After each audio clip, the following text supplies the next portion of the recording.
Le Conseil national de sécurité s'achève dans quelques minutes. Les ministres discutent des mesures à prendre pour éviter d'encaisser frontalement une deuxième vague du coronavirus. La conférence de presse commence à 13h30. Loïc Parmentier nous donnera les dernières indiscrétions de la réunion. Bonjour et merci de vous informer avec RTL Info. Plus on va être discipliné, mieux ce sera, parce que là, on s'en débarrassera de ce virus, parce que c'est pas possible de rester comme ça. Qu'êtes-vous prêt à faire ou à accepter pour éviter un reconfinement total ou une deuxième vague? Nous vous avons posé la question ce matin. Dans l'actualité de ce jeudi, il y a aussi cet incendie à l'aéroport de Liège. Il n'y a pas eu de blessés, mais la catastrophe a été évitée de peu. C'est ce que nous expliquera Fanny Dehé. La météo pour cet après-midi, davantage de nuages, ils arrivent depuis la France, mais le temps reste sec pour le moment. Maxima autour de 23 degrés.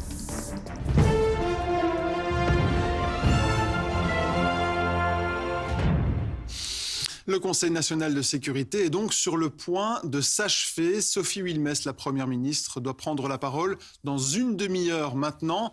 Et Loïc Parmentier suit ce conseil, comme d'habitude, pour RTL Info. Bonjour Loïc. L'idée de cette réunion, c'est bien de limiter la propagation du virus. Quels sont les points qui sont sur la table ?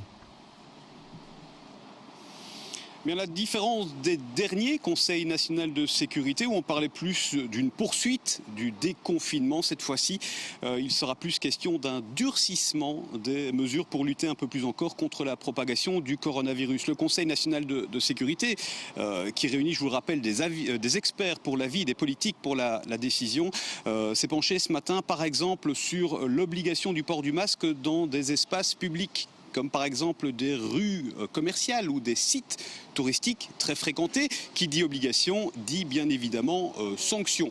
Lors de cette réunion, il a également été question de l'ORECA, du protocole pour que l'ORECA, les bars, puissent continuer à être ouverts. Pour le moment, les cafés par exemple peuvent être ouverts jusqu'à 1h du matin. Mais vous le savez, l'alcool aidant, eh bien, cela favorise la propagation du coronavirus. Alors il y avait deux pistes sur la table, une plutôt wallonne avec le ministre-président wallon Elio Di Rupo, socialiste, qui privilégiait la fermeture de l'ORECA des bars un peu plus tôt, à minuit.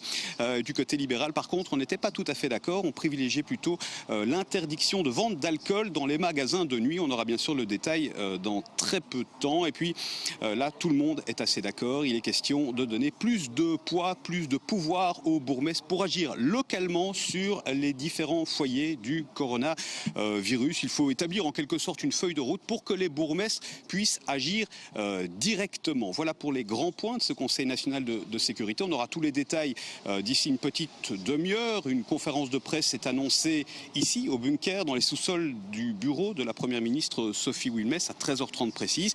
Pour le moment, pas encore de commentaires, si ce n'est les interviews que nous avons pu réaliser ce matin à l'entrée de ce Conseil national de sécurité avec mon caméraman Thomas Quinet. Je vous propose d'écouter deux ministres, un vice-premier ministre et le ministre des Indépendants, qui nous donnaient un peu la teneur de ce Conseil national de sécurité.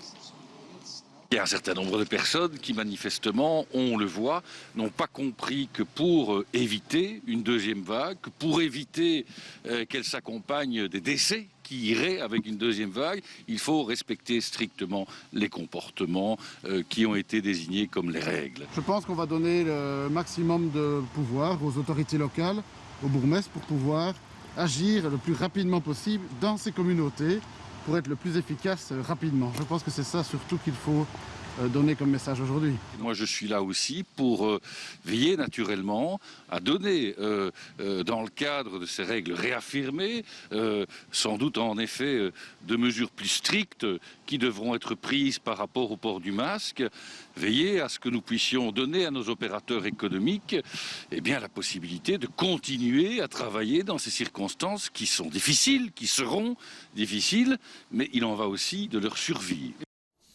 Ce Conseil national de sécurité dont la conférence de presse démarre à 13h30. Merci Loïc Parmentier. Nous suivrons bien sûr cette conférence de presse en direct dans quelques minutes et Loïc Parmentier interviendra bien sûr s'il voit passer des ministres entre-temps. Et nous sommes allés à votre rencontre pour voir ce que vous seriez prêt à accepter pour éviter un reconfinement massif et surtout pour empêcher une deuxième vague. Port du masque, réduction de la bulle, fin des sorties. Justine Roldan-Pérez et Gaëtan Zanquetta sont allés à votre rencontre. Reconfiner pour éviter la propagation du virus, Est-ce une bonne solution selon vous? Bien sûr, j'aimerais pas qu'on refait le confinement, mais si on est obligé, on est obligé. On n'a pas le choix. Parce qu'on est mal parti. Hein. Moi, je ne veux pas être confinée, non. Peut-être pour les autres, mais moi, je ne veux pas, non. Pourquoi? Parce que j'aime bien sortir. Vous voyez, je suis protégée. S'il faut le faire, on le fera. Moi, ça ne m'a pas dérangé d'être confinée. Le port du masque obligatoire, généralisé aux espaces extérieurs, c'est une des pistes envisagées. Mais qu'en pensez-vous? Ce serait parfait, ça ce serait la perfection pour moi. Pour moi c'est vraiment important. Le masque, je suis sûre que c'est ça qui va faire. C'est certain que ce n'est pas du 100%, mais je pense qu'on peut arriver déjà à quelque chose. En tout cas, c'est vraiment important le masque. C'est ce que je fais. Donc pour moi, ça ne change rien. Je prends beaucoup de précautions.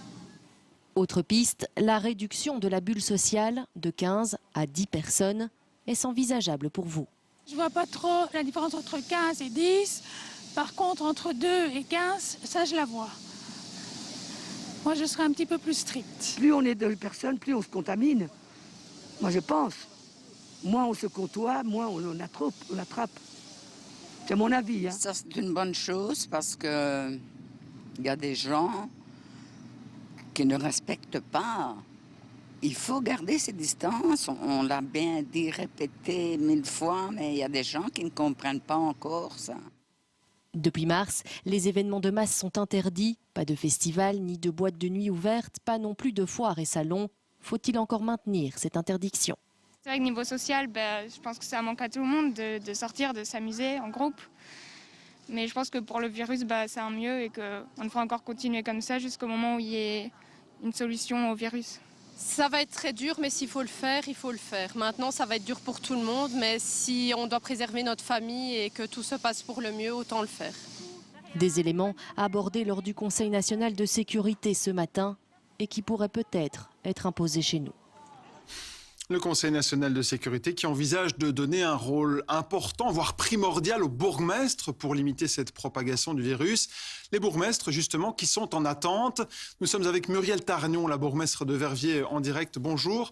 Première question, est-ce que vous avez envie, vous, de recevoir en tant que bourgmestre plus de compétences pour gérer cette situation ? Oui, je crois qu'il faut le pouvoir parce qu'on l'a vu lors de la crise, lors du confinement, il était difficile, les communes sont différentes, la taille des communes sont différentes, les réalités sont différentes et donc des mesures générales pour l'ensemble du pays étaient parfois difficiles à appliquer sur le terrain pour nous les bourgmestres. Par contre, je plaiderais quand même pour une gestion au niveau par exemple des provinces parce que ce serait quand même bizarre que d'un village à l'autre, d'une commune à l'autre, dès que vous passez la frontière de la commune, les mesures soient différentes. Il faut quand même une harmonie dans un bassin de vie, me semble-t-il. Pour faire quoi? Des mesures, des pouvoirs que vous auriez, pour faire quoi, par exemple, très concrètement?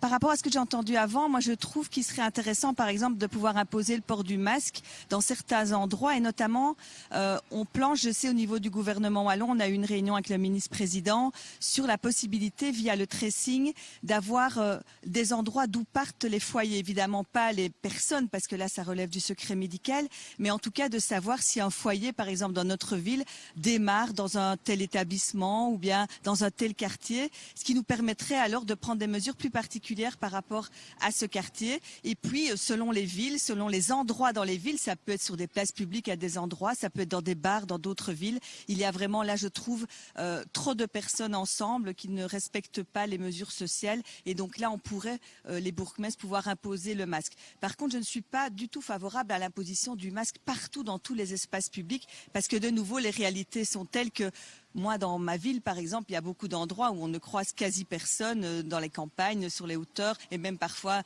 proche ici de l'hôtel de ville. Vous le voyez autour de moi, il n'y a pas une foule de gens. Et donc, la position du port du masque n'est quand même pas nécessaire à partir du moment où les distances sociales sont très grandes entre les personnes. Ça ne va pas être compliqué, justement, à un moment donné, d'avoir des mesures, je dirais, à la carte, ou en tout cas très différenciées, même parfois selon les quartiers, comme vous le disiez, à appliquer sur le terrain. Ça ne va pas être facile, non ? C'est pas facile, mais si on veut vraiment Normalement, les règles actuelles, d'après les scientifiques, à l'époque, quand on a confiné, en dessous de 100 cas par jour, on devait retourner vers le confinement. On est à plus de 100 cas par jour nouveaux. Donc si on ne veut pas retourner vers un confinement qui est très nuisible pour les relations sociales et pour l'économie, il faut pouvoir prendre des mesures peut-être plus compliquées, mais qui seraient précises et dont les polices, pour le faire respecter, seraient bien au courant et donc on pourrait agir. Mais comme je l'ai dit au début de l'interview, vraiment, je pense que pour des mesures plus générales, on doit pouvoir travailler en bassin de vie et pour moi, la province de Liège me semble un bon bassin de vie pour ma ville. Eh bien, merci beaucoup Muriel Targnon, bourgmestre de Verviers, d'avoir été en direct avec nous pour répondre à ces questions et donner justement ce point de vue de bourgmestre sur les possibilités donc de mesures à prendre. Et depuis le 14 mars, la police fédérale a déjà comptabilisé 117 000 infractions au confinement, un chiffre qui ne prend pas en compte les amendes dressées par les communes. Les infractions ont changé au fur et à mesure de l'évolution de la maladie. À Nicolas Loïc avec Maxime Simon. Sur 117 000 infractions constatées, la moitié date des 6 premières semaines de confinement. À l'époque, la police est très sollicitée. Autant pour la police locale que pour la police fédérale, c'est une priorité de faire respecter ce qui a été demandé. Et on a, je pense, les moyens actuellement de le faire. Elle intercepte des Belges qui veulent passer des frontières fermées. Et les Belges ne peuvent toujours pas venir en France. Elle constate aussi des déplacements non essentiels, des night shops qui restent ouverts après 22 heures, ou encore des rassemblements dans les parcs. Et comme on annonce du beau temps, on est en train de voir maintenant s'il n'y a pas d'autres mesures qui doivent être prises. Durant le week-end de Pâques, notamment, plus de 5000 procès-verbaux sont dressés. Ça fait évidemment beaucoup plus qu'en semaine et principalement dans les villes où les gens sont beaucoup plus confinés, ont des logements plus étroits et ont plus envie de sortir. Le 4 mai, date du début du déconfinement, les contrôles diminuent. Ils se concentrent sur la distance sociale et sur les transports.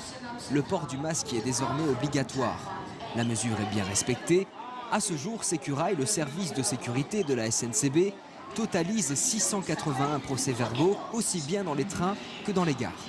À partir du moment où un agent Sécurail demande à une personne de porter le masque, dans la plupart des cas, il le fait immédiatement, c'est simplement un oubli. Les PV qui sont dressés sont essentiellement le fait de personnes plutôt récalcitrantes.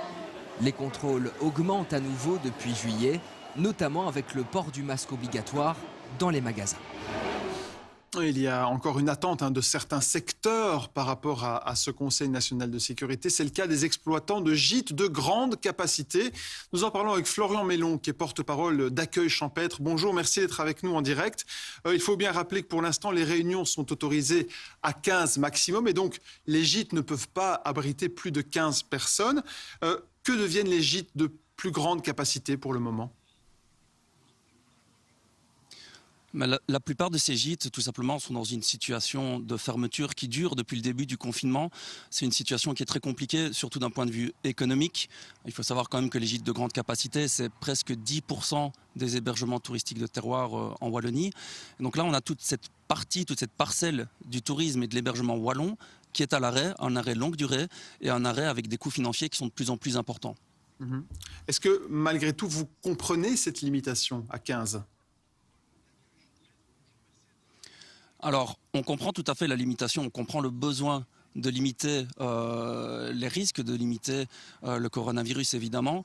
Mais par contre, on demande de la cohérence. Si on autorise des réunions, si on autorise des mariages, des fêtes, des festivités ou des camps qui peuvent aller jusqu'à 50 personnes, pourquoi ne pas autoriser des gîtes de grande capacité à ouvrir aussi, donc à plus que 15 personnes, en suivant les mêmes règles et en suivant les mêmes protocoles de sécurité, puisque un camp scout de 50 personnes, c'est possiblement 50 bulles différentes. Une location d'un gîte de grande capacité, le plus souvent, ça va être 2-3 bulles familiales différentes. Donc, on demande de la cohérence. Si vous n'obtenez pas gain de cause, si le nombre maximum de 15 reste fixé aujourd'hui, est-ce que ça aura des conséquences pour les exploitants de gîtes ? J'imagine que oui. Ils vont pouvoir tenir combien de temps ? Mais en fait, c'est très simple. Si on n'aide pas les hébergements touristiques de grande capacité aujourd'hui, on ne les aidera pas demain, parce que certains sont dans une situation financière qui est très compliquée. Aujourd'hui, si on attend encore peut-être 2 semaines, 3 semaines, 1 mois, certains vont devoir mettre la clé sous la porte et d'autres, en tous les cas, vont avoir une trésorerie qui est extrêmement réduite avec toutes les conséquences que cela aura. C'est donc des mesures urgentes que vous demandez, mesures de changement de la bulle ou alors des compensations financières? Les deux. On demande une cohérence, comme j'ai dit, par rapport aux activités possibles, mais nous demandons aussi de prendre en considération la trésorerie de ces gîtes, puisque les hébergements touristiques de terroir, pour 2/3, ce sont des revenus qui sont privés. Les revenus privés, pendant très longtemps, ont été oubliés des aides, ont été oubliés des différentes instances gouvernementales et des mesures.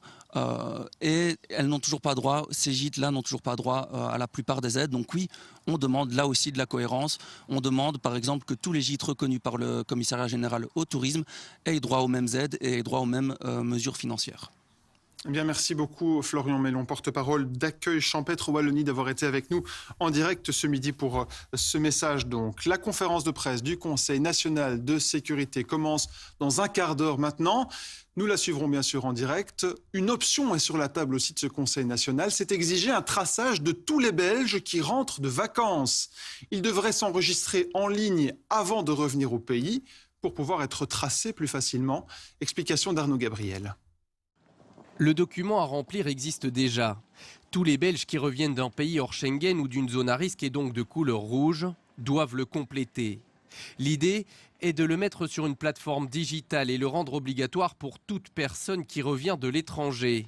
D'un point de vue pratique, les vacanciers devraient le remplir sur Internet 48 heures avant leur retour en Belgique. Cela concerne tout le monde, peu importe le moyen de transport utilisé, avion, train, bus, voiture. Sur le site des Affaires étrangères, le tableau des zones de couleur évolue régulièrement. Un lieu vert aujourd'hui sera peut-être orange ou rouge demain. Il faut donc être capable de prévenir les Belges concernés. Les autorités comptent comme toujours sur la bonne volonté et le sens civique des citoyens. C'est dans l'intérêt de tous. Et à propos de tourisme, l'épidémie regagne aussi du terrain dans les pays qui sont traditionnellement visités par les Belges pendant les grandes vacances. Les chiffres des infections sont moindres qu'il y a 3 mois, bien sûr, mais ils augmentent. C'est le cas en Espagne ou en France, où des mesures locales sont prises pour resserrer la vis. Jean-Pierre Martin, avec les images que vous nous avez envoyées via notre site rtlinfo.be. Nous sommes à La Baule, dans l'ouest de la France. Les touristes étrangers ne sont pas nombreux. Depuis lundi, partout en France, le masque est obligatoire à l'intérieur des lieux publics. Face à la recrudescence de l'épidémie, le maire pourrait, comme à La Rochelle, envisager le port du masque dans tous les lieux publics. Mon seul objectif, c'est de protéger la population. Donc si nous devons avoir une situation qui ne fait que s'empirer, bien évidemment, nous prendrons des mesures plus drastiques pour protéger l'ensemble des résidents de La Baule. Mais bien sûr, aujourd'hui, nous savons que le port du masque est sans doute un des meilleurs moyens pour pouvoir éviter la contamination du virus. Si le littoral atlantique est espacé, en revanche, sur les côtes méditerranéennes, les vacanciers sont bien plus nombreux. Comme le montre cette vidéo, envoyée ce matin par l'une de nos téléspectatrices. Quelles sont les limites? À Marseille, dans les centres commerciaux, le port du masque est respecté. Mais sur ces escalators, les clients ne tiennent pas leur distance. En Espagne, les chiffres de contamination ne se limitent plus à la Catalogne, d'où nous viennent ces images de plages bondées. En 24 heures, le nombre de cas positifs a augmenté, surtout dans l'est de l'Espagne. Ici à Benidorm, d'où Mickaël nous envoie ce cliché, ou à Tenerife, selon les photographies de Patricia, la situation est moins alarmante. La police municipale et la Guardia Civile patrouillent aussi sur les plages, veillent à limiter les rassemblements dans tous les endroits publics. Et les chiffres dévoilés ce matin confirment bien qu'il faut agir. Tous les indicateurs poursuivent leur hausse. Sur les 7 derniers jours consolidés, il y a eu en moyenne 192 nouveaux cas positifs par jour. Ils ont presque doublé par rapport à la semaine précédente. Augmentation constante des admissions à l'hôpital, avec 13 nouvelles hospitalisations chaque jour en moyenne. Il y a pour le moment 191 patients Covid dans les hôpitaux. Hausse également des décès. Sur la dernière semaine, il y en a eu 38% de plus qu'il y a 15 jours.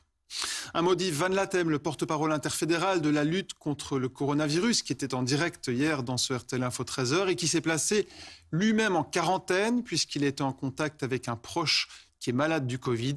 Le médecin a passé un test hier, négatif. Il en repassera un second de contrôle dans une semaine. L'actualité de ce jeudi est également marquée par cet incendie à l'aéroport de Liège. C'est un hangar qui a pris feu hier soir. Il n'y a pas eu de blessés, mais certains vols ont dû être déviés. Fanny Dehaye avec Aline Lejeune. Il est 22h30. Ça reprend de plus belle, c'est de pire en pire. Le feu est visible depuis l'autoroute et les hôtels avoisinants. Oh my God! Juste à côté du terminal, un hangar de stockage de 2200 mètres carrés est en feu. À l'intérieur, des pièces d'avion, des pneus, des groupes électrogènes et un avion. Les pompiers décident de sécuriser la partie où il est garé pour s'occuper du brasier.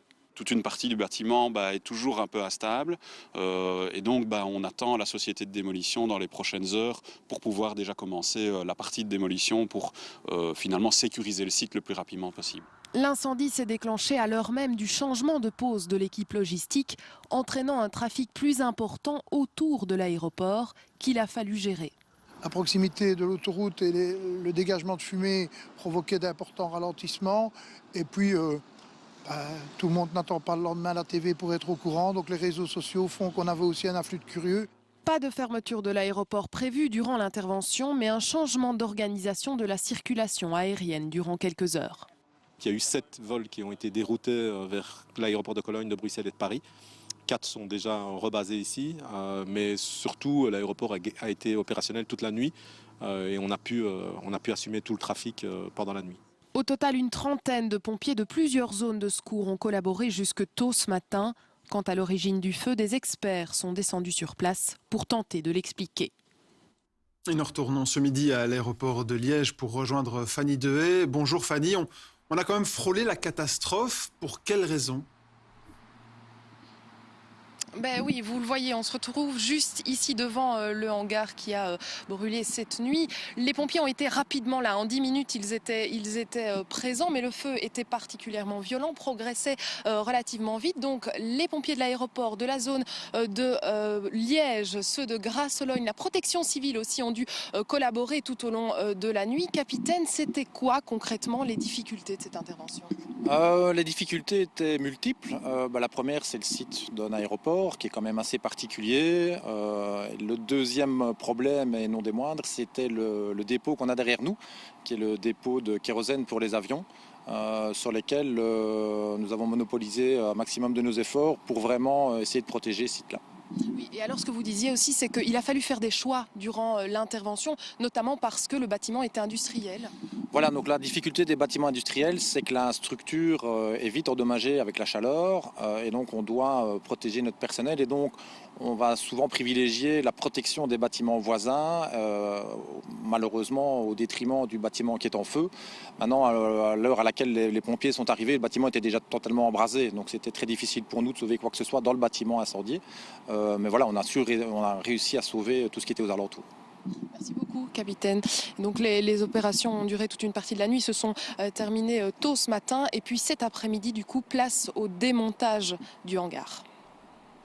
Merci beaucoup Fanny Dehaye, merci également à votre invité. Un mot de météo à présent, le déficit de précipitations augmente mois après mois. Émilie Dupuy est avec nous, bonjour Émilie. Bonjour Olivier. Alors la pluie manque, en 3 ans et demi, on est en retard de précipitation de 6 mois.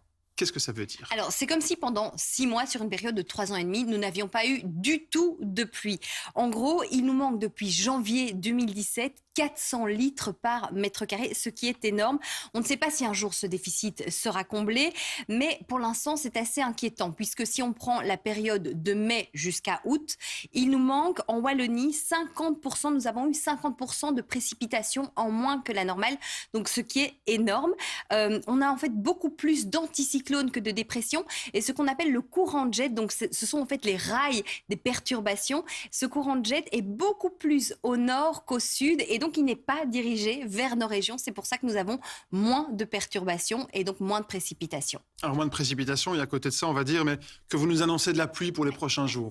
Alors c'est vrai qu'on se dit, oh l'été est même un peu trop belge pour l'instant depuis le mois de juillet, on entend beaucoup de personnes se plaindre. Oui, mais ce sont des petites quantités qui tombent. Par exemple, cette nuit, on va va avoir 1 litre par mètre carré. Pour la journée de demain, c'est vrai qu'on nous annonce de la pluie, des périodes de pluie, d'averses, mais on aura seulement de 1 à 5 litres par mètre carré. Donc ce sont vraiment de très faibles quantités qui vont tomber. Et les prévisions sont à retrouver après le RTL Info 13h et après le Conseil national de sécurité. Merci beaucoup, avec plaisir. Émilie Dupuis. Le groupe de livraison de colis DPD compte engager. L'entreprise a connu une hausse de ses activités de 30% cette année. Elle va investir 60 millions d'euros en Belgique et créer 500 emplois encore en 2020. 200 travailleurs pour l'opérationnel et 300 chauffeurs. Revenons maintenant sur le miracle de Grenoble. Ces 2 jeunes enfants qui ont sauté de leur appartement du 3e étage pour échapper à un incendie.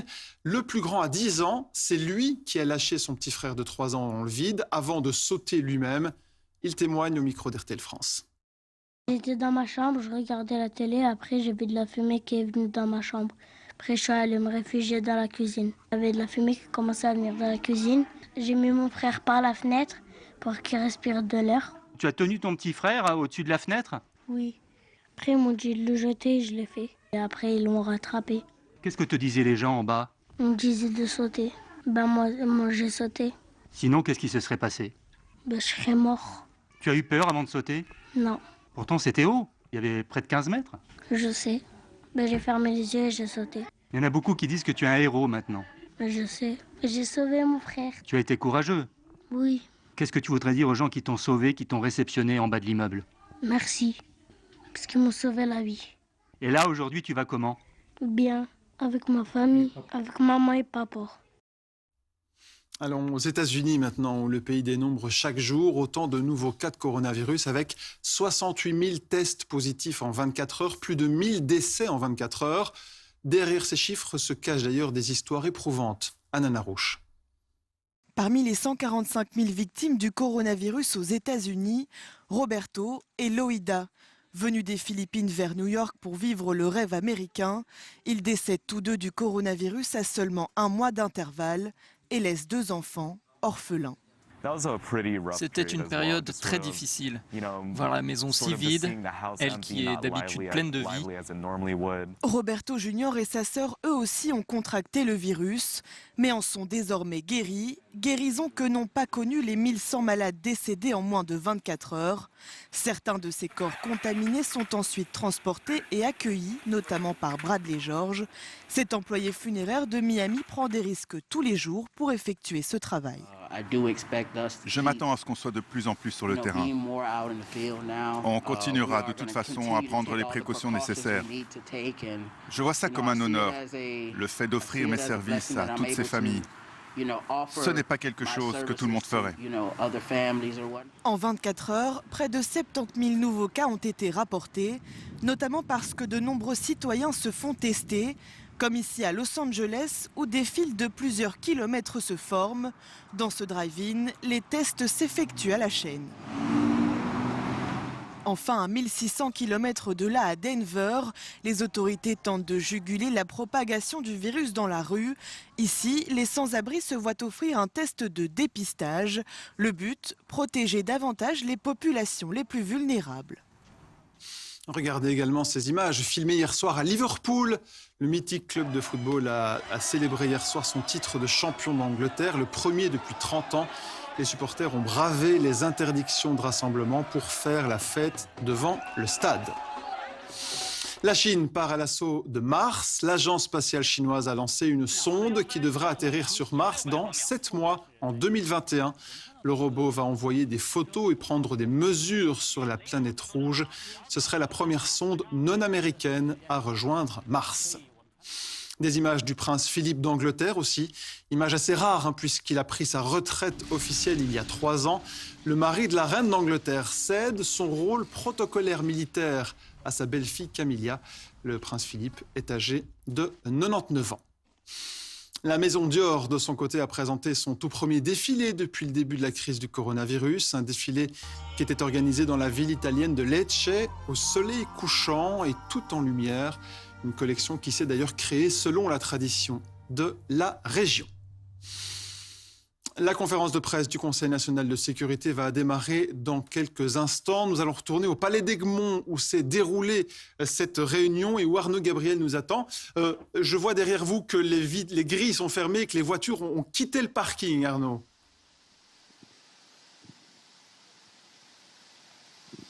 Oui, Olivier, le premier à avoir quitté ce parking, c'était Denis Ducarme aux alentours de 13h. Et puis vers 13h15, Yann Yambon a quitté à son tour les lieux. Et puis la dernière à être sortie en voiture, c'était la première ministre Sophie Wilmès aux alentours de 13h21. Le seul finalement qui est sorti à pied, c'est le ministre des Affaires étrangères, Monsieur Goffin, qui est sorti à pied, qui nous a regardé et puis qui nous a dit simplement...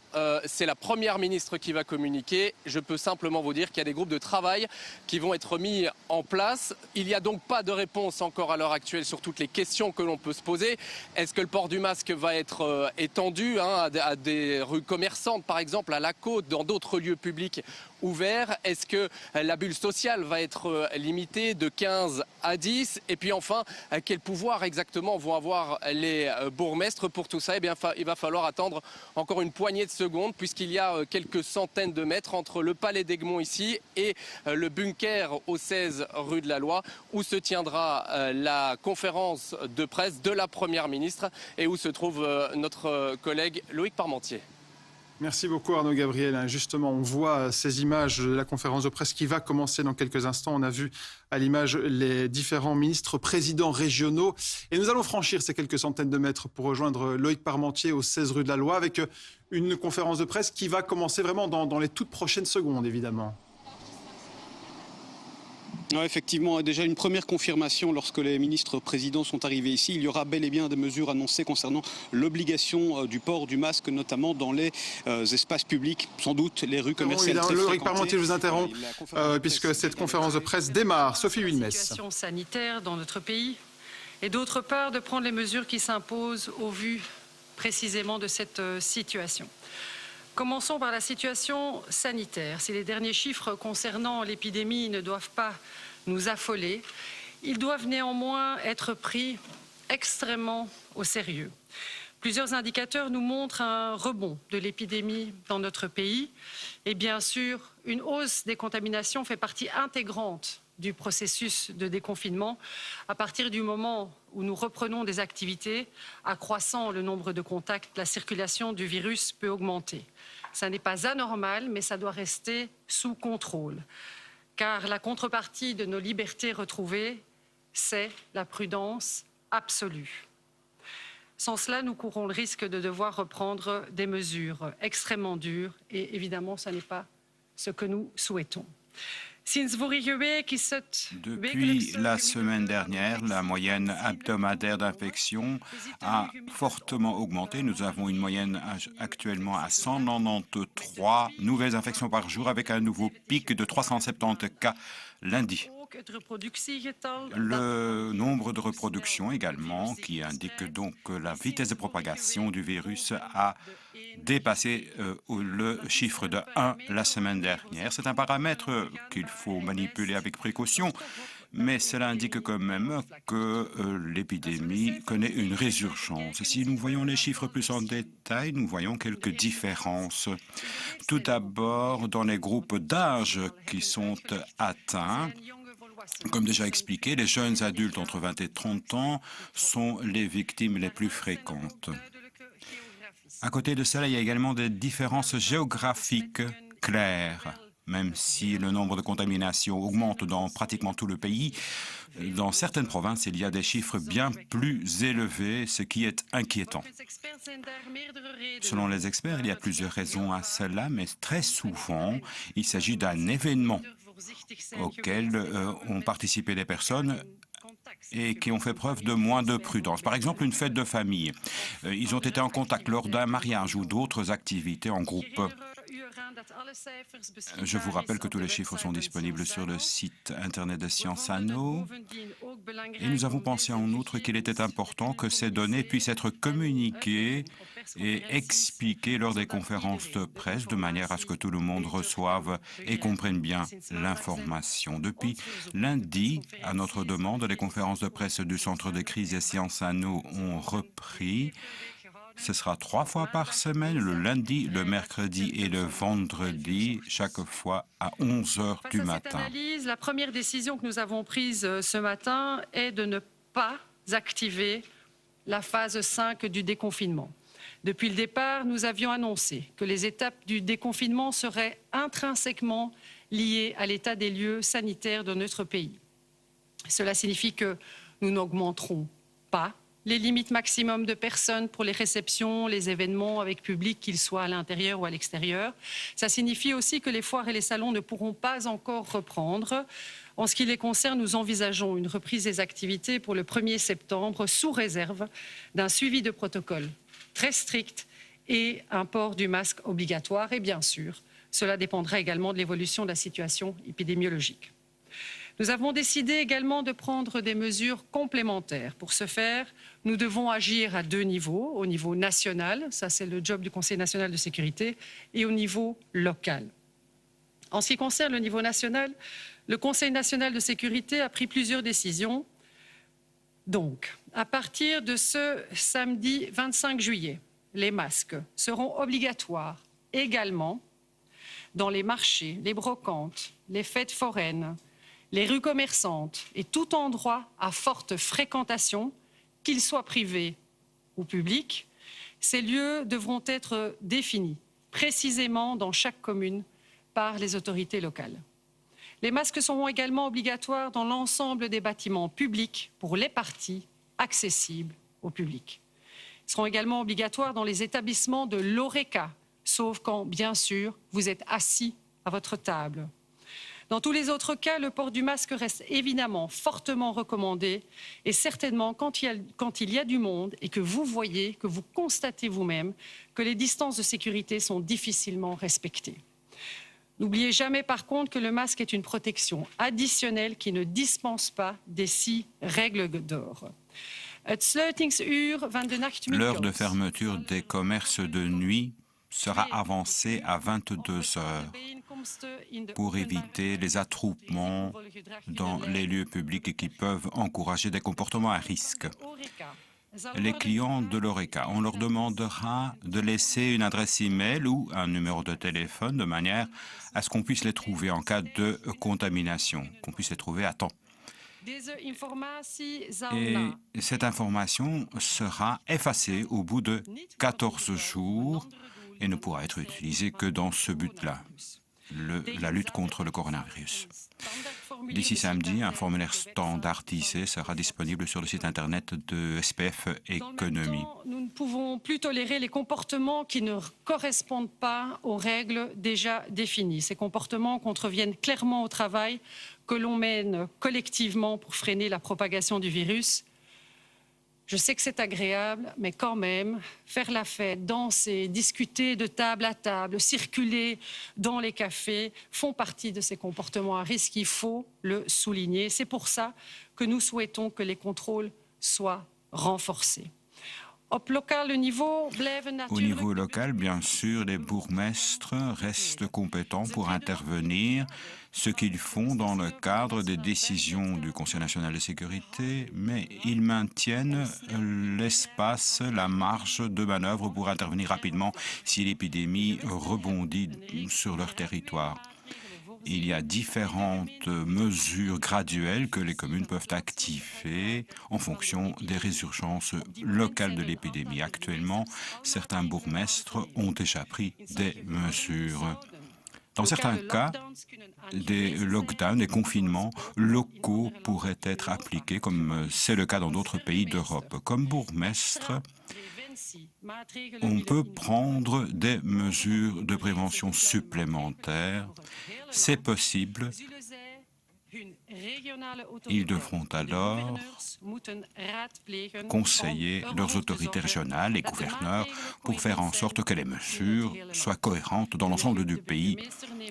Le bourgmestre, bien entendu, prend en charge la communication verbale et visuelle des mesures prises dans sa commune. Concernant l'obligation du port du masque et d'autres mesures, même si l'arrêté ministériel entre en vigueur à partir de samedi, il est clair que les bourgmestres doivent avoir le temps nécessaire pour s'adapter aux nouvelles décisions. Il est évident que l'annonce d'un durcissement des règles est un coup dur à notre morale, mais nous préférons prendre des mesures aujourd'hui plutôt que d'avoir des regrets demain. Et si nous voulons freiner dès maintenant le retour du coronavirus, nous devons agir individuellement et collectivement. Collectivement entre niveaux de pouvoir, collectivement aussi entre citoyens, comme nous l'avons fait dans les moments les plus difficiles de cette crise. Chacun est acteur de cette crise, chacun doit être acteur dans cette crise. Et c'est pour ça que nous rappelons presque à l'usure, j'en conviens, les grandes règles qui doivent nous guider pendant ce déconfinement. Lavez-vous les mains régulièrement, favorisez les activités en extérieur où la propagation du virus dans l'air est plus difficile, redoublez d'attention en présence d'une personne vulnérable. Surtout, surtout, surtout, même si vous portez un masque, gardez au maximum une distance de sécurité entre vous. Limitez votre bulle sociale de 15 personnes par semaine avec qui vous pouvez avoir des contacts plus rapprochés et n'organisez pas de réunions à plus de 15 personnes. Je rappelle que ces règles ne sont pas des conseils, mais des consignes. Elles doivent être impérativement respectées. Pourquoi est-ce que je le dis? C'est parce qu'en effet, on constate que beaucoup trop de gens multiplient les contacts avec plus de 15 personnes différentes par semaine. Je rappelle bien que ce sont 15 personnes chaque semaine et pas chaque jour. Il est en effet indispensable de continuer à limiter le nombre de contacts que nous avons. De plus, nous devons être capables d'énumérer les personnes que nous avons vues pendant la semaine, soit parce qu'on a une bonne mémoire, soit parce qu'on a pris note. Et ça paraît un petit peu un détail, mais c'est indispensable dans le tracing. Alors je sais qu'il a été question de réduire les bulles sociales de 15 à 10 personnes. L'objectif était clair, c'était de faire passer un message de prudence. La réalité reste que si tout le monde respecte strictement la règle des 15, nous ne devrons pas toucher à nos bulles sociales auxquelles nous tenons tant. Je pense que tout le monde aura compris maintenant que la bulle de 15, ça n'est certainement pas définitif et que son maintien à l'avenir dépendra du comportement de chacune et de chacun. Pour terminer, je voudrais rappeler aux personnes qui partent en vacances que ces règles sont applicables également à l'étranger pour votre propre sécurité et la sécurité de vos proches.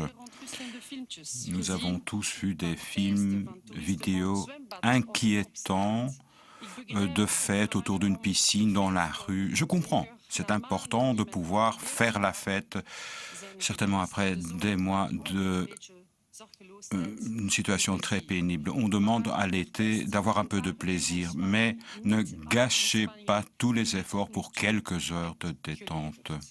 Et respectez également les règles en retour de vacances. Toutes les informations sont disponibles sur le site internet du SPF Affaires étrangères. Les étapes à parcourir quand vous revenez de vacances. Si la zone est en orange, par exemple, il est conseillé de passer en quarantaine et de subir un test. Si c'est une zone rouge, la quarantaine et les tests sont obligatoires. Le formulaire pour les passagers du retour, nous continuons de l'affiner pour automatiser les systèmes et digitaliser, numériser le système de manière à ce que tous les revenants soient bien suivis. Une première bataille, mais la lutte contre le coronavirus n'est certainement pas finie. Continuons ensemble encore et encore. Prenez soin de vous et surtout continuez à prendre soin des autres. Et la meilleure manière de prendre soin des autres, c'est de respecter les règles. Je vous remercie. Dank u. Zijn er vragen? Des questions. On continue avec nos bonnes habitudes, madame. Voilà. U hebt wel over reizen gesproken, maar reizen... Vous avez parlé des voyages. Les voyages sont toujours permis. Vous parlez d'un formulaire à remplir au retour, mais ce n'est toujours pas une obligation. Si, ce sera une obligation. Les formulaires doivent être numérisés, mis à l'Internet et mis en forme. Cela prendra quelques heures, quelques jours, mais il est important que chacun suive les règles, car l'importance de ce formulaire est la suivante. On pourra vous rappeler que vous devez vous faire tester si vous revenez d'une zone rouge, d'accord? Et ce sera également plus facile de vous tracer, de vous retrouver si c'est nécessaire. C'est très important. Nous le savons que le tracing, les tests sont très importants dans toute cette affaire de retour des vacances. Même si vous avez pris la voiture ou même le train, l'avion aussi. Si, l'idée c'est de ne pas faire la différence de votre moyen de locomotion. Vous pouvez venir à pied, en train, en avion. Non, on ne fait pas la différence et on appliquera cela comme une obligation pour tous ceux qui reviennent dans le pays. Et si vous ne le faites pas, vous pouvez être mis à l'amende. J'imagine que oui. Car le but, c'est quand on donne une consigne, une règle, c'est que... le principe, c'est qu'il faut le suivre, oui. Et si vous ne le faites pas, il y aura des amendes. La bulle, elle reste à 15. Est-ce que c'est ce que le GACE avait proposé à vous? Dans cet exercice, nous travaillons avec Celevan, donc Madame Vlieg, qui est présidente de la GACE, est présente dans ce groupe. Le Celevan avait proposé de passer à 10, comme je viens de le dire. Et l'idée, c'est ce qu'on explique également dans le rapport, nous avons eu d'ailleurs une discussion approfondie sur les raisons pour lesquelles on doit choisir 10, pourquoi ne pas maintenir 15 quand on sait qu'il y a une résurgence qui est due au non-respect des règles actuelles. Et nous savons également que des personnes suivent la règle de 15 et seront sanctionnées, punies par le fait qu'on diminuerait la bulle. Alors la discussion qu'on a eue et les explications que nous avons reçues sont les suivantes. Donc, on passe à ce nouveau nombre pour donner un message. Le message est clair, suffisamment clair aujourd'hui pour dire la bulle est toujours de 15, mais tout le monde doit bien comprendre le sérieux de la situation. Nous savons très bien qu'il y a beaucoup de personnes, la plupart de la population suivent la règle des 15 et ne peuvent être sanctionnés. Ils continuent de faire ce qu'ils doivent faire. Madame. Oui, deux petites questions. Au niveau de l'Horeca, les heures d'ouverture ne sont pas réduites comme pour les night shops à 22 h. Et au niveau des digues à la mer, cela va dépendre de la décision de chaque bourgmestre? Alors, permettez-moi de ne pas savoir répondre à la question sur les digues à la mer. Si quelqu'un sait le faire, je lui demanderai de prendre la parole. En tout cas, en ce qui concerne le cadre général dans lequel on se trouve et qui est en fait la compétence du Conseil national de sécurité, c'est de mettre le cadre général. Et effectivement, dans ce cadre, nous n'avons pas changé les heures de fermeture de l'Horeca. Par contre, nous avons bien changé les heures de fermeture des magasins de nuit parce que c'est vers ces magasins de nuit et dans ce qui se passe autour de ces magasins de nuit que l'on constate des difficultés. Laissez-moi juste vous parler 2-3 minutes de l'Horeca. Vous aurez remarqué que nous demandons à l'Horeca des règles supplémentaires en termes d'identification des clients qui viennent de nouveau pour pouvoir répondre à l'impératif de tracing. Mais je dois vous dire que la plupart du personnel ou des propriétaires et des gérants d'établissements, dans l'Horeca, ça se passe extrêmement bien. Et là, à nouveau, il faut chaque fois faire la part des choses. Il faut donner une règle, mais il faut, avant de changer cette règle, s'assurer s'assurer qu'elle soit d'abord respectée. Et si en la respectant, ça ne va pas, alors vous devez serrer un petit peu les boulons, si je peux m'exprimer ainsi.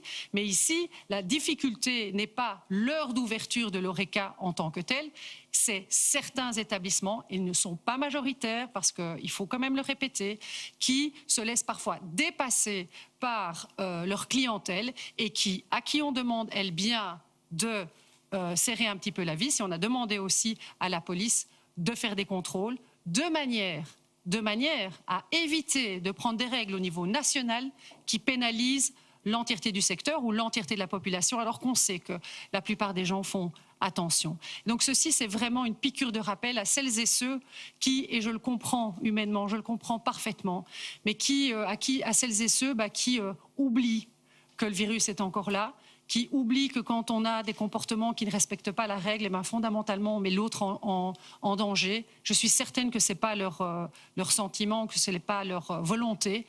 Et donc, c'est cette piqûre de rappel que l'on veut donner sans pour autant pénaliser l'entièreté de la population. Vous aurez remarqué que parallèlement à ça, il y a toute une série de règles quand même qui sont prises à titre préventif.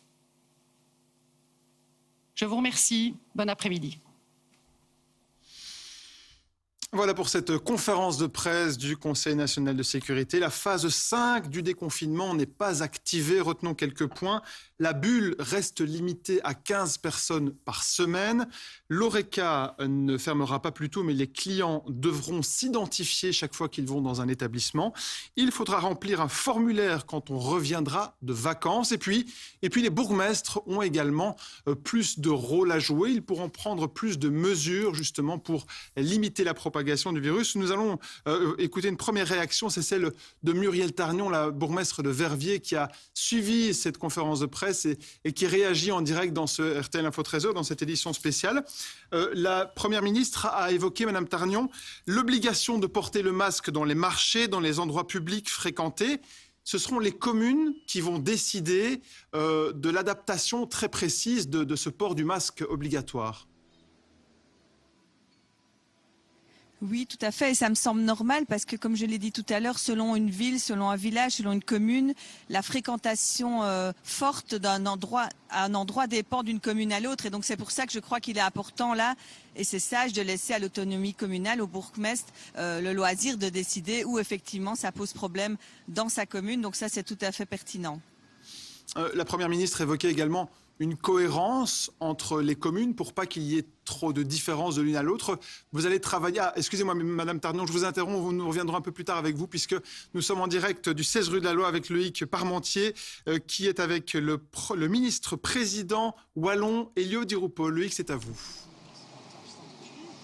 Oui, effectivement, Elio Di Rupo, ministre-président wallon, qui sort à peine de cette conférence de presse. Alors oui, on est bien dans un scénario de durcissement. C'est fini, ce déconfinement élargi qui se déroulait sans aucun problème. En effet, donc on doit arrêter le déconfinement. Il était prévu de plus grande latitude à partir du 1er août. C'est ce qu'on appelle la 5e phase. La 5e phase n'aura pas lieu. Et donc, on a reporté au minimum d'un mois. Est-ce que vous êtes inquiet vraiment sur ces chiffres du coronavirus? Alors, je suis inquiet par le nombre de nouvelles infections. Et je crois que tous nos concitoyens doivent être inquiets. Parce que on voit que, alors qu'on était à peu près à 80 contaminés par jour, nous sommes maintenant à presque de 400 par jour. Et c'est dû au fait que dans certains endroits, on ne respecte pas les règles. D'une manière générale, les citoyens de notre pays respectent. Mais je pense à certains cafés, pas tous les cafés, mais certains cafés, devant ces cafés, où il y a des attroupements.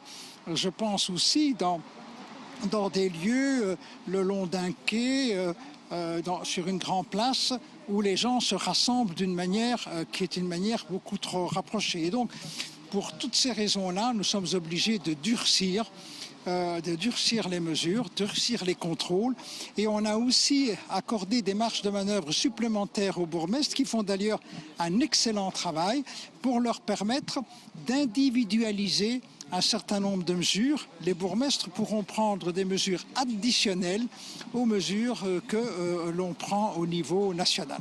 Bien dans un scénario où les mesures seront prises plutôt localement, parce que le problème est encore local en quelque sorte, on n'est pas dans une idée d'un scénario où on va reconfiner des zones entières, des régions. Nous comptons pour le moment sur la contribution et la collaboration des bourgmestres et des gouverneurs pour travailler sur le plan local, en espérant contenir tous les foyers d'infection. Si on n'y parvient pas, alors malheureusement, il faudra prendre des mesures, tantôt provinciales, tantôt nationales, mais on espère ne pas devoir en arriver là. Merci beaucoup, Elio Di Rupo, ministre-président wallon, pour cette première réaction à la suite de ce Conseil national de sécurité. Et vous intervenez bien sûr dès que vous avez d'autres réactions ou d'autres invités avec vous. Nous allons retourner à Verviers, rejoindre Muriel Tarnion, la bourgmestre de la ville. Nous vous avons interrompu, mais j'avais une question précise justement par rapport à ces contrôles. On parle d'augmenter, de durcir les contrôles sur le terrain. Est-ce que c'est possible de le faire? Vous avez les moyens de le faire en tant que bourgmestre? Donc on avait déjà, lors du précédent confinement et des précédentes mesures, agi avec des forces spéciales de la police locale qui étaient vraiment destinées au contrôle de ces mesures. Et donc on va remettre, on ne l'avait pas vraiment abandonné, mais en tout cas on avait diminué les forces de police qui étaient sujettes à cela, mais on va vraiment les remettre sur le terrain. On va, après ce Conseil national de sécurité, refaire une réunion avec le chef de corps de la police pour voir les forces qu'on peut mettre en place pour ce contrôle qui, me semble-t-il, est extrêmement nécessaire, puisque des nouvelles mesures plus particulières, plus difficiles à contrôler, comme on l'a dit tout à l'heure, vont être mises en place, puisqu'elles ne seront plus générales, mais qu'elles seront davantage locales. Eh bien, merci beaucoup Muriel Tarnion, bourgmestre de Verviers, d'avoir été avec nous et d'avoir réagi en direct à ce Conseil national de sécurité. Loïc Parmentier, au 16 rue de la Loi, est avec le vice-premier ministre David Clarinval. Oui, David Clarinval, également ministre du Budget. Finalement, l'ORECA, le protocole ORECA est ici modifié, resserré. C'est sans doute là où il y avait des problèmes. En fait, on constate des problèmes à deux niveaux. Tout d'abord, dans certains quartiers, dans les grandes villes et de manière plus diffuse un peu partout en Belgique. Donc on donne deux outils. Le premier, les bourgmestres vont pouvoir agir de manière ciblée dans les quartiers où il y a des problèmes, en prenant toute une série d'actions bien ciblées, adaptées à leur population. Et de l'autre, on prend une mesure plus générale en imposant le masque dans tous les secteurs, dans tous les espaces publics. Et on permet aussi aux bourgmestres de détecter des endroits où il y a des agglutinements, où ils pourront aussi imposer le masque. Donc on agit à deux niveaux, localement et globalement, pour éviter que la résurgence qui commence tout doucement à arriver n'aille pas trop loin. Ça va agir au niveau local, c'est-à-dire qu'on pourrait avoir des mesures extrêmement différentes d'une commune à l'autre, en changeant d'un lieu, en roulant 10 km et tout d'un coup, de nouvelles mesures. Mais oui, parce qu'en fait, on voit que les flambées, pour le moment, sont locales, et dans certains quartiers, par exemple. Donc, pour le moment, il y a moyen de circonscrire les mesures dans ces quartiers, ou dans la maison de repos, ou dans un autre endroit bien spécifique. Et donc, il n'est pas nécessaire d'imposer encore des règles trop larges. Au contraire, il faut agir de manière ciblée, et c'est pour ça que les bourgmestres sont les mieux armés pour connaître leur territoire et agir de manière ciblée. Un bourgmestre pourrait reconfiner un quartier de sa ville, pourrait décider cela?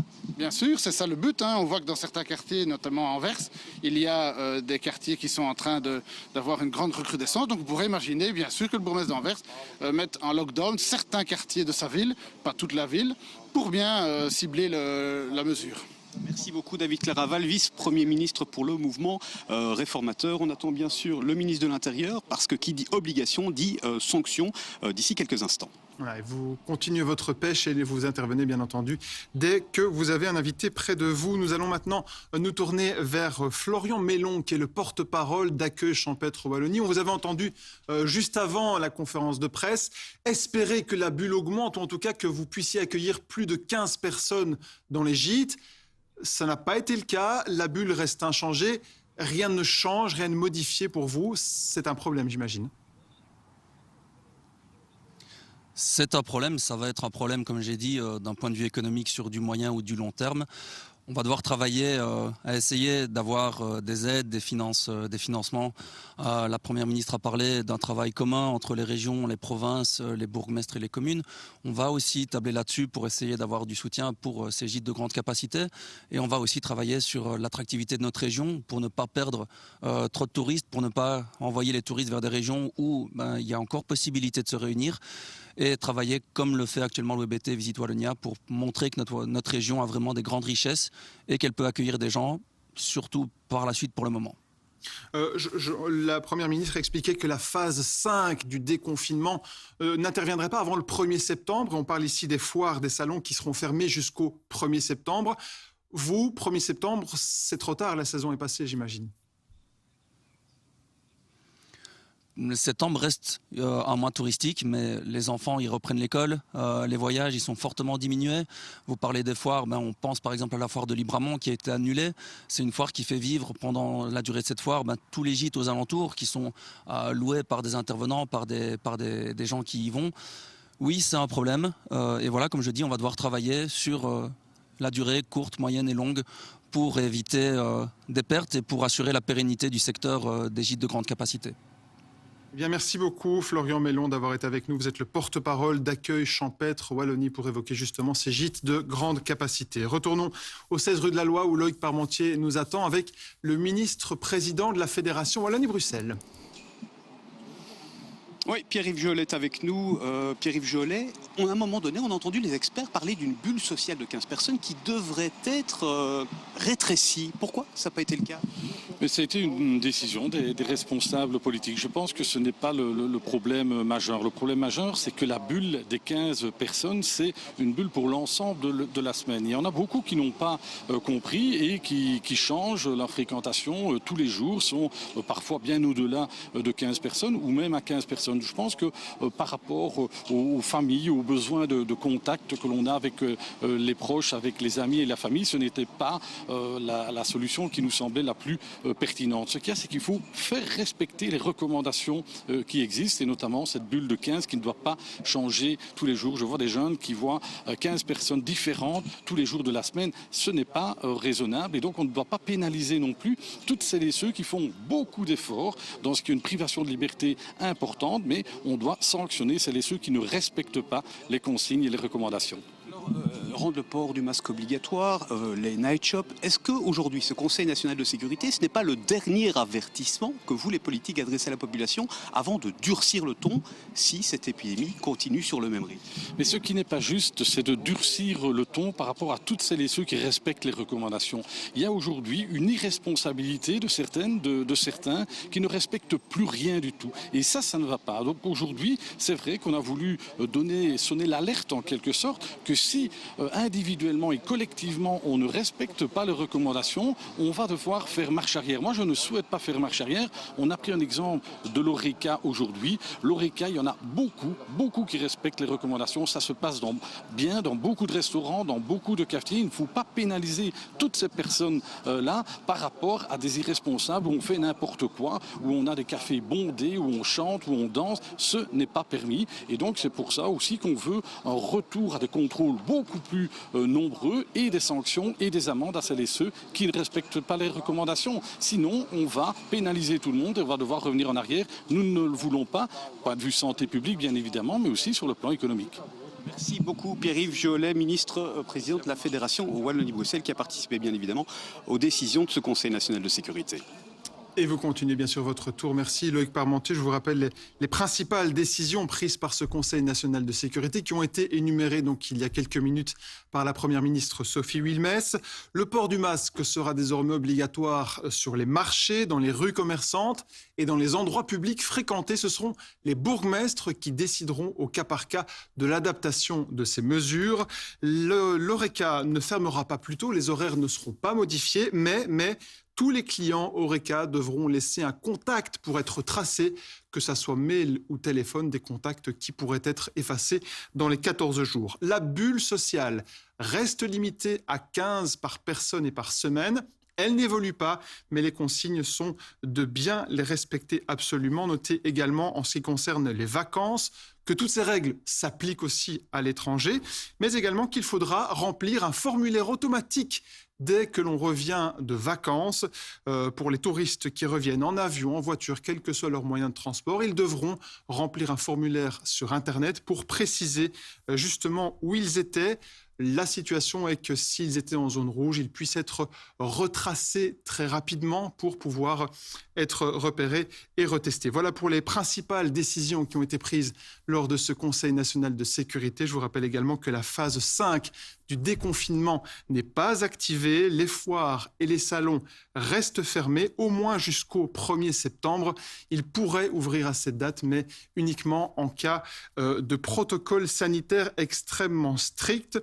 La Première ministre Sophie Wilmès a rappelé également quelques gestes simples. Respecter bien sûr les gestes barrières, comme se laver les mains par exemple, privilégier également les rencontres à l'extérieur, mais également les distances sociales et éviter aussi d'être en contact avec des personnes fragilisées. Voilà pour les principales mesures qui ont donc été prises lors de ce Conseil national de sécurité. Je vois que Loïc Parmentier essaye d'être avec Peter De Crème, le ministre de l'Intérieur. Loïc, c'est à vous. Oui, Peter De Crème, ministre de l'Intérieur, qui nous a rejoint. Bonjour, monsieur De Crème. Qui dit obligation, notamment, du port du masque, des fermetures dans les night shops à partir de 22 h, tout cela dit bien évidemment des sanctions. Il faut serrer la vis, on l'a entendu, de la part de la Première ministre. Il faut serrer les vis, mais je tiens quand même à nuancer. Il n'y a pas question d'un port obligatoire du masque. Il y a des lieux et des événements où le port du masque devient obligatoire. Par exemple, on est bien d'accord, le port du masque devient obligatoire dans une série d'espaces publics, dans les bâtiments publics. Mais donc, il n'y a pas un port du masque généralisé qui serait obligatoire. Certainement parce qu'on a les chiffres qui sont devant nous.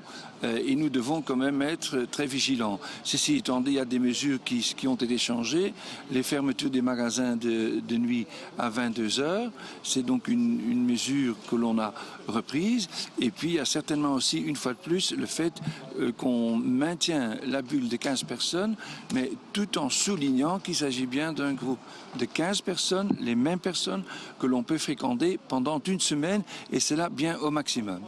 On est bien d'accord que désormais, la police va actionner l'amende, les 250 € beaucoup plus radicalement, quelque sorte. Oui, certainement, et j'ai encore un entretien avec les gouverneurs tard cet après-midi pour dire si jamais il y a des entités locales ou des bourgmestres qui n'interviennent pas lorsqu'on l'attend d'intervenir, c'est-à-dire qu'il y aura aussi le rôle du gouverneur pour véritablement souligner que personne ne peut se soustraire à la législation et aux mesures qui ont été proposées. Certains bourgmestres, notamment en Wallonie, demandaient de l'appui de la part de la police fédérale parce qu'ils n'avaient pas les moyens pour contrôler, vu l'afflux de touristes qu'il y avait dans leur ville pendant ces vacances. Je suis complètement en désaccord avec ça, parce qu'il y a beaucoup de personnel qui a été libéré, étant donné que des activités traditionnelles de la police, comme par exemple le maintien de l'ordre pendant des courses cyclistes, le maintien de l'ordre lors des matchs de football, le maintien de l'ordre lors des festivals, n'était pas nécessaire cette saison-ci, cette saison estivale, ni cet été. Donc il y a certainement assez de personnel qui est disponible pour donc faire face à d'éventuels problèmes, mais certainement pour maintenir l'ordre. Mais s'ils ont besoin, ils peuvent compter sur l'appui de la police fédérale. Oui, certainement, mais je suis convaincu que le nombre de policiers, bien dans une période de vacances, reste suffisant. Mais si jamais il y a des problématiques, il y a toujours l'appui provincial et puis l'appui fédéral qui est garanti. Merci beaucoup, Peter De Crème, ministre de l'Intérieur, sur ces fameuses sanctions, désormais, à la suite de ce Conseil national de sécurité. Et oui, qui dit port obligatoire d'e-marque, dit effectivement de possibles amendes. Un conseil que vous nous avez fait vivre une fois de plus. Merci beaucoup Loïc Parmentier. C'est la fin de cette édition spéciale consacrée au Conseil national de sécurité lié au déconfinement. La phase 5 n'est pas activée. Tous les détails sur notre site rtlinfo.be et dans le RTL Info 19h de Luc Gilson tout à l'heure. Dans un instant, les prévisions météo d'Émilie Dupuis. Je vous souhaite une très belle après-midi. À demain 13h. RTL Info continue en radio, sur Internet et sur les applications mobiles.